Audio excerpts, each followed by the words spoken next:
everyone, welcome to our channel Vedikul. Today we will discuss chapter 4 sorting materials into groups class 6 science NCERT. So without wasting any time, let's begin. आप chapter की name से क्या समझ रहे हो? Sorting materials into groups. तो sorting क्या है? छांटना, ठीक है, डिवाइड करना मटेरियल्स को डिफरेंट ग्रुप्स में, ठीक है. मटेरियल क्या है? हमारी टेबल चेयर. जैसे मान लो अपने वी विल इमेजिन कि we are in a classroom. आप एक क्लासरूम में बैठ के स्टडी कर रहे हो इस वक्त, ठीक है. आप सब स्कूल्स में अपनी क्लास में बैठते हो, तो एक क्लासरूम में हमारे टेबल्स हैं, चेयर्स हैं और डिफरेंट क्या है, आप सब बच्चे हो डिफरेंट कैटेगरी के, ठीक है. सबके सरनेम अलग है, सबकी एज अलग है. कुछ 4 मंथ्स बड़ा है आपसे, कोई 6 मंथ्स बड़ा है. एक एज ग्रुप है आपका, है ना, कि आप अगर 6th क्लास में हो तो आपकी एज ऑलमोस्ट क्या होगी? 11 to 12 ईयर्स ओल्ड होंगे आप लोग सब, है ना. तो ऐसे ही हम इसको डिवाइड करते हैं, सॉर्टिंग मटेरियल्स इनटू ग्रुप्स. पर आप लोग मटेरियल नहीं हो, you are living beings. Materials कैसे हो गए? जैसे कि आपके पास ज्योमेट्री बॉक्स होगी, लंच बॉक्स होगा, बैग होगा, बुक्स होंगी, नोटबुक्स होंगी. तो ये सब के मटेरियल्स है. अब इसको मैं कहूँ सॉर्ट करना मटेरियल्स इनटू ग्रुप्स, कि सारी अगर हमने इमेजिन करो आप सबकी पूरी क्लास की नोटबुक्स हमने मिक्स कर दी हैं, ठीक है. तो आई विल से कि साइंस की नोटबुक्स का एक अलग ग्रुप बना दो, मतलब एक अलग पाइल बना दो. साइंस की नोटबुक्स लेफ्ट साइड में सबमिट करो और मैथ्स की नोटबुक अलग साइड में सबमिट करो. तो ये क्या हो गया? सॉर्ट हो गया, कि हमने बहुत सारी नोटबुक्स में से साइंस और मैथ्स की नोटबुक्स अलग अलग छांट दी. या फिर जो कि येलो कवर की नोटबुक्स है उनको अलग रखना है, ब्राउन कवर की नोटबुक्स को अलग रखना है. तो ये हो गया सॉर्टिंग मटेरियल्स इनटू ग्रुप्स. हमने अलग अलग छांट दिया. सबके पास पेंसिल्स हैं, हमने कहा कि जो नटराज की पेंसिल है उसको एक साइड रख दिया, जो अप्सरा की पेंसिल है उसको एक साइड रख दिया, डिवाइड कर दिया, ठीक है. बड़ी जो न्यू पेंसिल है उसको अलग रखना है, जो छोटी पेंसिल है उसको अलग रखना है. तो ये हो गया sorting materials into groups. Okay, तो हमें ये सब सॉर्ट करने की क्यों ज़रूरत है और किस बेसिस पे करते हैं? All this objects have different shapes, colours and uses. हमें पता है जो सारे ऑब्जेक्ट्स हैं, देखा अभी हमने क्लास के एग्जांपल से देखा अपने पेंसिल के, बुक से, कि सबके शेप अलग है, सबका कलर अलग है एंड सबके यूजेस अलग है. तो हम इन्हीं बेसिस पे, either on the base of shape, colour and use, हम इनको डिफ्रेंशिएट करते हैं, ग्रुप्स में डिवाइड करके रखते हैं, ठीक है.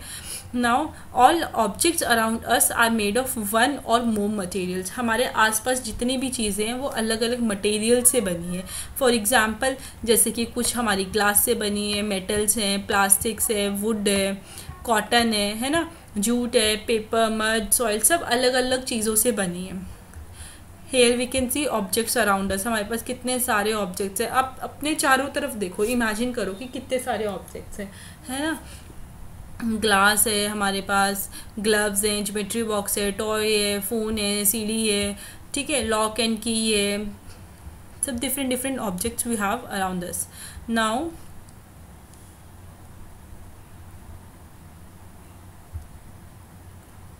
यहाँ पे है different types of objects that are made from the same material. हमने देखा कि वुड से क्या क्या ऑब्जेक्ट्स बन रहे हैं. तो सेम मटेरियल, कि वुड हमारा सेम मटेरियल है और ऑब्जेक्ट्स जो इससे बने हैं जैसे chair, table, plough, bullock, cart, wheels, ये सब वुड से बने हैं. पेपर से क्या बना है? न्यूज़पेपर है, टॉयज़ है, नोटबुक्स है, कैलेंडर है, टॉयज़ है. सिमिलरली लेदर से क्या होते हैं? हमारे क्लोथ्स होते हैं, लेदर की जैकेट्स होते हैं. वी वियर शूज़, हम शूज़ पहनते हैं लेदर के, है ना. प्लास्टिक से क्या है? आपके प्लास्टिक का टिफ़िन बॉक्स है, प्लास्टिक की बॉटल है, प्लास्टिक की पॉली बैग्स हैं. कॉटन से again we have cotton clothes. Wicks, जो बत्तियों की बात की थी हमने, कॉटन की वो बनी होती है, कॉटन के क्लोथ्स होते हैं. हैंकी है, कितनी सारी चीज़ें हैं, ठीक है. तो ये डिफरेंट मटेरियल से बनी है.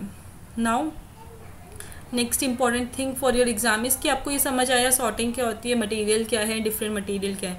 अब सारे मटेरियल की प्रॉपर्टीज़ अलग अलग होती है. जैसे हमने कहा था, अभी हमने फिजिकल प्रॉपर्टी देखी थी कि शेप अलग है, कलर अलग है, यूज़ अलग है. नाउ हम उनकी थोड़ी और प्रॉपर्टीज़ देखते हैं.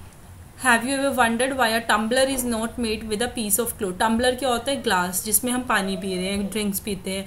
तो उसको हम एक पीस ऑफ क्लोथ, एक कपड़े से क्यों नहीं बनाते हैं? वो हमारा एक मेटल का बना होता है या फिर ग्लास का बना होता है, कांच का बना होता है. Why is it so? कि अगर क्लोथ का होगा, वो कपड़े का होगा, तो वो पानी कैसे होल्ड करेगा? पानी तो उससे छन जाएगा, है ना, सीव डाउन हो जाएगा. तो हमें टम्बलर एक मेटल का चाहिए, हार्ड सब्सटेंस होना चाहिए, जिससे कि जो हमारा वाटर है वो निकले नहीं बाहर से, और इजी टू हैंडल होए, स्टोर करना इजी होए, ठीक है, इसलिए हम उसकी, देखो अब यहाँ पे क्या हुआ, मटेरियल हमने डिफरेंट यूज़ किया। ये एक हमारा ऑब्जेक्ट है टम्बलर, पर इसमें मटेरियल हमने क्लोथ को नहीं सेलेक्ट किया। इट विड बी सिली अगर हम क्लोथ को यूज़ करेंगे। वी विल यूज़ आइदर हम मेटल, स्टील यूज़ होती है हमारी, या फिर हम ग्लास का होता है हमारा, ठीक है। तो यहाँ देखो, अगर हमने ग्लास लिया, टम्बलर जो है ग्लास का हुआ तो इट इज़ ओके। अगर हमने पानी क्लोथ से अपना टम्बलर बनाया यूजिंग अ क्लोथ टम्बलर, तो सारा पानी हमारा बाहर निकल जाएगा। So we choose a material to make an object depending on its properties. हम उसकी प्रॉपर्टीज़ पे डिपेंड होकर अपना मटेरियल चूज़ करते हैं। And the purpose for the object is to be use, और वो किस लिए यूज़ होगा। अब आप खुद इमेजिन करो, क्या हम किसी मेटल के कपड़े पहन सकते हैं? क्या आप आयरन के कपड़े पहन के चल सकते हो?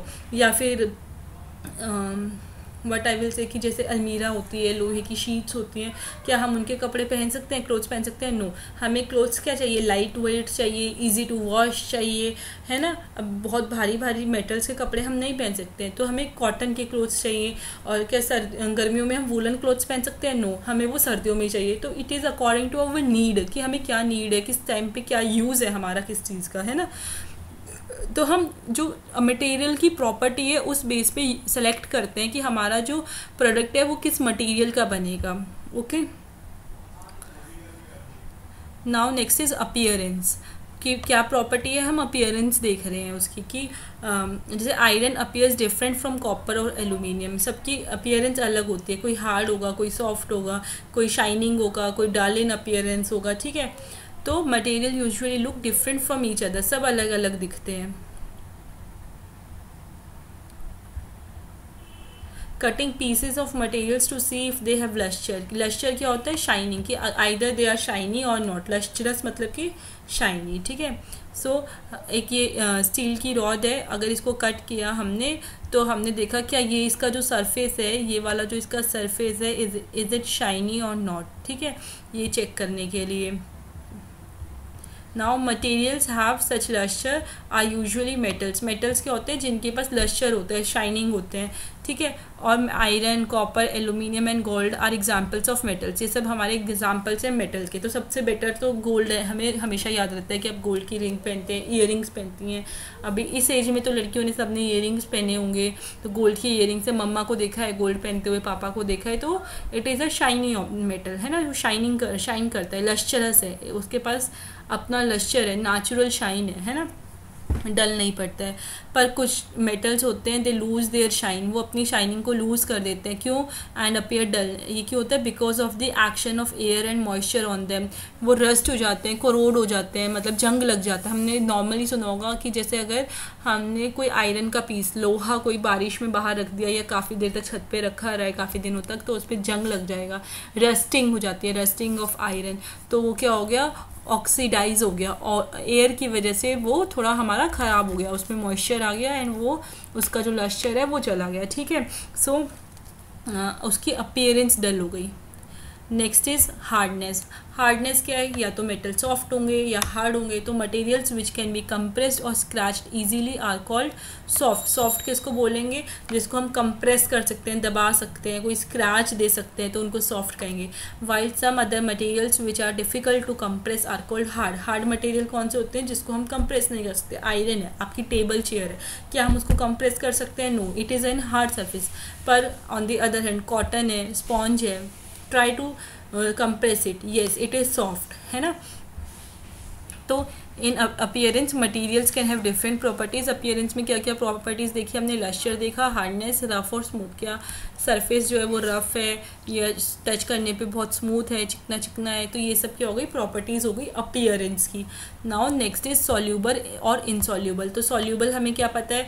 कि जो पानी में अच्छे से मिक्स हो जाए। फॉर एग्जाम्पल आपको ये सब टर्म्स पता है, this chapter is very easy for you, आपको बस कुछ टर्म्स हैं जो कि याद होनी चाहिए। सॉल्यूबल क्या है? सॉल्यूबल, आपने ग्लास में चीनी मिक्स करी, ठीक है, ग्लास ऑफ वाटर है, पानी में आपने चीनी मिक्स करी, तो वो बिल्कुल डिसअपेयर हो जाएगी, वो उसके अंदर कम्प्लीटली मिक्स हो जाएगी। It means sugar is soluble in water.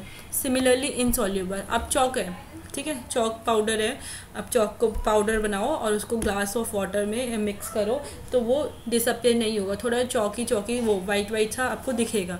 तो chalk is insoluble in water. Sand को मिक्स करके देखो, क्या सैंड मिक्स हो रही है वाटर में? नहीं, तो sand is insoluble in water. Salt है, सॉल्ट सॉल्यूबल है, सॉल्ट डिसअपियर हो जाएगा, ठीक है। So some substances have completely disappeared और डिजॉल्व इन वाटर, उसको हम सॉल्यूबल कहते हैं, और जो कम्प्लीटली डिसअपियर नहीं होते उसको हम क्या कहते हैं? इनसॉल्यूबल, ठीक है। फॉर जब हम उनको बहुत टाइम तक स्टिर कर रहे हैं, बहुत टाइम तक मिक्स कर रहे हैं, घुमा रहे हैं, पर वो फिर भी डिसअपियर नहीं हो रहे, तो उसको बोलेंगे इनसॉल्यूबल इन वाटर, ठीक है। Now next is some gases are soluble in water whereas others are not. Water के अंदर कुछ गैसेज हमारी सॉल्यूबल होती हैं, कुछ नहीं होती हैं, तो दिस इज़ इम्पॉर्टेंट। हमें पता है जो हमारी ऑक्सीजन है वो वाटर में पार्शियली डिजॉल्व होती है, थोड़ी कम क्वांटिटी में होती है, और यही जो है oxygen gas dissolve in water, जो ऑक्सीजन है वो वाटर में डिज़ोल्व होते हैं, और यही डिज़ोल्व्ड ऑक्सीजन जो है वेरी इंपॉर्टेंट है for the survival of animals and plants that live in water. जो एक्वेटिक एनिमल्स हैं हमारे, जो पानी में रहने वाले एनिमल्स हैं, फॉर एग्जांपल फिश, स्क्रैब, डॉल्फिन, ये सब जो हैं, इनको ये डिज़ोल्व्ड ऑक्सीजन की ज़रूरत होती है। तो पानी में जो ये ऑक्सीजन डिज़ोल्व होती है इसको इनहेल करते हैं गिल्स के थ्रू, है ना। हमारे जैसे ब्रीथ इन ब्रीथ आउट नहीं करते हैं, उनके नॉस्ट्रल्स नहीं होते हैं, ठीक है। नेक्स्ट क्वालिटी इज ऑब्जेक्ट्स में फ्लोट और sink in water. What is float और व्हाट इज सिंक? फ्लोट मतलब कि ऊपर तैरना, सिंक मतलब कि नीचे डूब जाना। तो जो ऑब्जेक्ट है या तो वो फ्लोट करेगा पानी में या फिर सिंक करेगा, ठीक है। तो इस बेस पे भी हम डिफ्रेंशिएट करते हैं। Some objects float in water while other sink in it. तो जैसे हमारा लीफ है, वुड है, हमने देखा ये सब फ्लोट करते हैं, पानी में डूबते नहीं हैं। पर्स, कॉइन्स है, की है, आयरन का कोई भी मटेरियल है, नेल है, वो नीचे सिंक हो जाएगी, सेटल डाउन हो जाएगी। वाइज इट्स सो कि आप देखोगे हायर क्लासेस में डेंसिटी की, इन मटेरियल्स की डेंसिटी ज़्यादा है और वुड, लीफ, इन सब की डेंसिटी कम है, ठीक है। ओके, सो ये आपको पता चल गया फ्लोट क्या हो रहा है और सिंक क्या हो रहा है। Now next property is transparency. Transparency कि कितना हमें ट्रांसपेरेंट दिख रहा है। कि मान लो एक पेपर है, ठीक है, यू हैव अ पेपर, क्या आप उसके दूसरी तरफ देख सकते हो? No, you can't see. तो पेपर को हम क्या बोलेंगे? अब ग्लास है, विंडोज़ है आपकी क्लासरूम में, विंडोज़ के दूसरी तरफ हम देख सकते हैं, विंडो के थ्रू हम देखते हैं कि बाहर क्या हो रहा है, हमारी टीचर आ गई है या नहीं आई है, या किसकी कार आई है, मतलब जो भी आपके बाहर का बैकग्राउंड है, बाहर का व्यू है, वो सब आपको एक विंडो से दिखाई देता है। तो जो ग्लास है हमारा, वो कौन सा ऑब्जेक्ट है? तो यहाँ पे हम 3 टर्म सीखेंगे, क्या क्या? OPEC, transparent, translucent. ओपेक क्या है? जिसके दूसरी साइड, जिसकी दूसरी तरफ, मतलब अदर साइड हम क्लियरली नहीं देख सकते, उसको ओपेक सब्सटेंस बोलते हैं। और जिसके हम आर पार देख सकते हैं, जैसे कि ग्लास, उसको हम बोलेंगे ट्रांसपेरेंट मटेरियल, ठीक है। ट्रांसपेरेंट मटेरियल कौन सा है? दो सब्सटेंसेस और materials through which things can be seen, कि जिसके हम अपोजिट साइड क्लियरली देख सकते हैं, उसको हम बोलेंगे ट्रांसपेरेंट ऑब्जेक्ट्स। तो वाटर, एयर, ग्लास, सब कुछ प्लास्टिक्स भी हैं जो कि हमारी एग्जांपल है ट्रांसपेरेंट मटेरियल्स की, ओके। जैसे आपने शॉपकीपर को देखा होगा,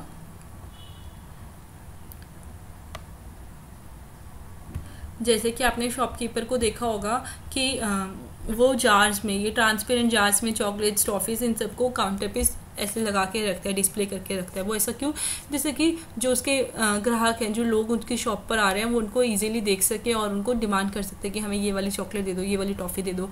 देयरफॉर वो उसको ट्रांसपेरेंट ऑब्जेक्ट्स में रखता है, ठीक है। ये देखो यहाँ पे ये सारे ट्रांसपेरेंट ऑब्जेक्ट्स है, ट्रांसपेरेंट बॉटल्स इन अ शॉप। और नेक्स्ट इज ओपेक। अब देखो ये बेबी, ये जो बच्चा है, बेबी नहीं है ये भूजो है, तो ये पेपर की दूसरी साइड देखना चाह रहा है, पर क्या ये देख पा रहा है? नो।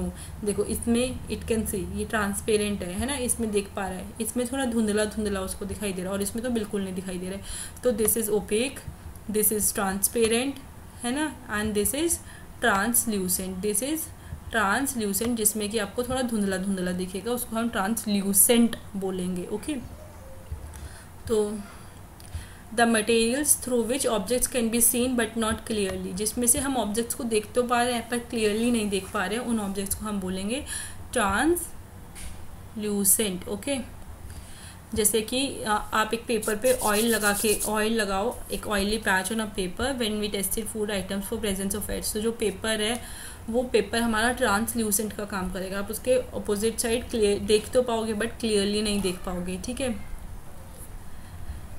अब हमने जो ऑब्जेक्ट्स ये देखे हैं तो हम उनको ग्रुप करते हैं, सॉर्ट करते हैं डिफरेंट कैटेगरीज में। क्यों करते हैं? जिससे क्या नीड है, हमें ऐसे सेपरेट करने की क्या ज़रूरत है। आपने देखा होगा कि कोई ग्रॉसर है, जो शॉप है, उसमें वो बिस्किट्स एक जगह लगाएगा सब, नमकीन एक जगह, शैम्पू सोप्स एक जगह। ऐसा क्यों? कि जब हम कोई चीज़ उससे डिमांड करें कि भैया हमें पार्ले-जी बिस्किट चाहिए, सो ही नोज़ कि सारे बिस्किट्स यहीं पे रखे और वो वहाँ से निकाल के आपको फटाफट दे देगा।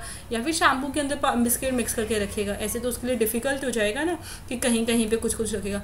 तो हम उसको डिफरेंट ग्रुप्स में सॉर्ट करके रखते हैं, ठीक है।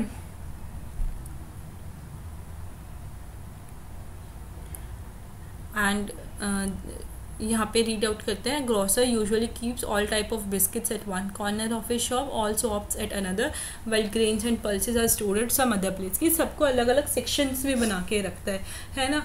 जैसे कि आप ज़्यादा बड़े स्केल पे मत जाओ, अब अपने बैग में ही देखो, जो आपका स्कूल बैग है, आप उसमें सेक्शंस बना के रखते हो कि आपका ज्योमेट्री बॉक्स एक साइड में लगा होगा, आपकी बुक्स एक साइड में लगी होंगी, आपकी नोटबुक्स एक साइड में लगी होंगी, आप बुक्स नोटबुक्स को मिक्स नहीं करते होंगे, टिफ़िन बॉक्स की एक अलग जगह होगी, बॉटल की एक अलग जगह होगी, बॉटल को बुक्स के पास नहीं रखोगे, है ना। तो अपने बैग को भी आप लोग अरेंज करके रखते हो। आपका कोई ड्रॉर होगा, आपकी अलमीरा होगी, आप उसमें अपने कपड़े अलग अलग जगह पे सेटल करके रखते होंगे, शर्ट्स एक जगह, टी शर्ट्स एक जगह, जीन्स एक जगह, या फिर पार्टी वेयर क्लोथ्स को एक अलग सेक्शन देते होंगे, है ना। तो हम सब कुछ सॉर्ट करके रखते हैं, ग्रुप्स करके रखते हैं, तो इसी को बोलते हैं sorting. And with this our chapter is complete. I hope it is clear to you. If you have any doubt please write to me. Please like and subscribe my channel for more updates. Thank you.